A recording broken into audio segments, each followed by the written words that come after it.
ومن حق النبي صلى الله عليه وسلم على المؤمنين به أن يأخذوا بكل ما جاء به صلى الله عليه وسلم، وأن لا ينتقوا من ذلك بحسب عقولهم، وأن يسلموا لذلك تسليما، وأن تنشرح صدورهم به.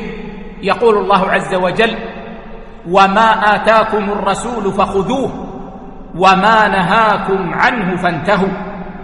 ويقول سبحانه: يا أيها الذين آمنوا استجيبوا لله وللرسول إذا دعاكم لما يحييكم واعلموا أن الله يحول بين المرء وقلبه وأنه إليه تحشرون. وقال الله عز وجل: وما كان لمؤمن ولا مؤمنة إذا قضى الله ورسوله أمرا أن يكون لهم الخيرة من أمرهم ومن يعص الله ورسوله فقد ضل ضلالا مبينا.